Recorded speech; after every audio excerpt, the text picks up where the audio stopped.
Voyons ce qu'est ce format JSON dont tous les développeurs parlent, qui va nous permettre de communiquer entre plusieurs machines, mais ce qu'il a de vraiment très sympa ce format JSON, c'est qu'il est lisible aussi par des êtres humains.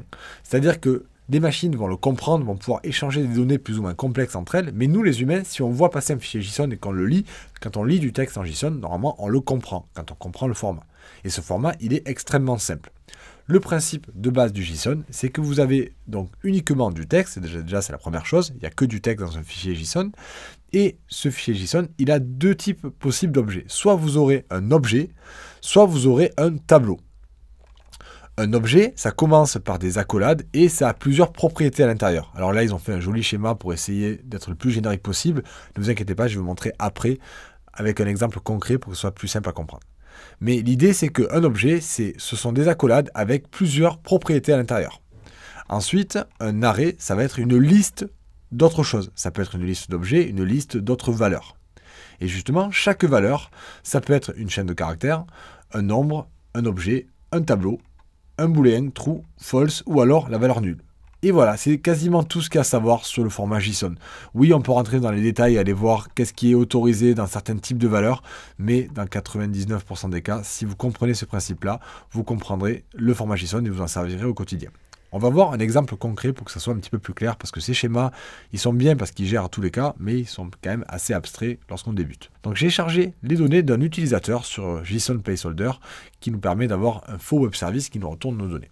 Ici, j'ai les données d'un utilisateur, et c'est du texte au format JSON. Comment savoir que c'est du JSON? Eh bien, on a un objet du début à la fin. Vous voyez, je vous ai dit, vous aurez soit un objet, soit un tableau.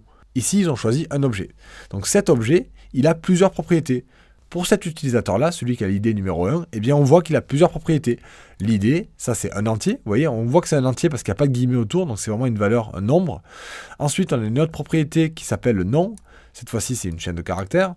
On a un username, un email, une adresse. Donc vous voyez à chaque fois que les propriétés sont nommées, il y a un nom de propriété, ensuite il y a deux points, et après il y a la valeur de la propriété. Et vous avez plusieurs types de valeurs. Vous avez des nombres, des chaînes de caractères, ou alors d'autres objets. Vous voyez ici, je recommence un nouvel objet à l'intérieur de l'adresse. Et cet objet, il vient jusqu'ici. Et comme c'est un objet, eh bien, il a des propriétés encore une fois. Le nom des propriétés, c'est toujours une chaîne de caractères, mais les valeurs, après, ça va dépendre de ce qu'on met à l'intérieur. Et d'ailleurs, il y a encore une propriété un peu complexe ici, puisque Géo, c'est lui-même un nouvel objet.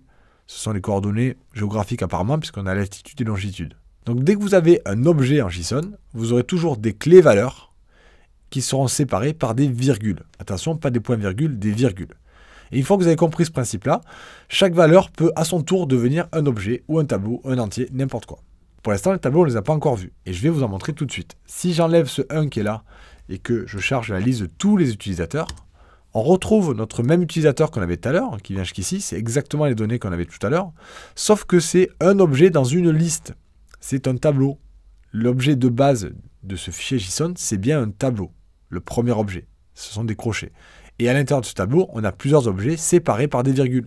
Donc là, j'ai un premier objet, virgule, un autre objet, donc l'utilisateur numéro 2, virgule, un autre objet, ici, qui commence là, l'utilisateur numéro 3, etc. jusqu'à la fin. Et à la fin, on a le dernier objet, c'est l'utilisateur numéro 10, et après, on ferme les crochets.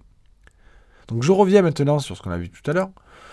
Un objet, il a d'abord une chaîne de caractères pour la clé, puis deux points et la valeur. Et il peut y en avoir plusieurs grâce à la virgule qui est là, donc on peut en mettre autant qu'on veut.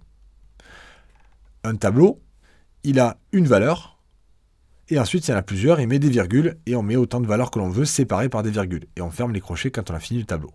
Chaque valeur, que ce soit la valeur d'une propriété d'un objet ou la valeur d'un tableau, ça peut être une chaîne de caractères, un nombre, un objet, donc l'objet, on peut remettre un objet justement imbriqué les uns dans les autres, on l'a vu tout à l'heure. Ça peut être un tableau, donc on peut imbriquer aussi des tableaux les uns dans les autres si on a envie. On peut mettre des tableaux dans des objets, on peut faire ce qu'on veut. Ou on peut mettre des booléens, true, false, ou alors nul pour dire il n'y a rien pour cette clé ou pour cette case du tableau. Voilà le format JSON. Vous voyez, il n'est pas si compliqué que ça. C'est un format entier en juste une page et quelques explications. Si vous avez compris ce principe, ce sera très simple pour vous d'échanger des données entre vos applications et vos web services par exemple, ou entre plusieurs applications.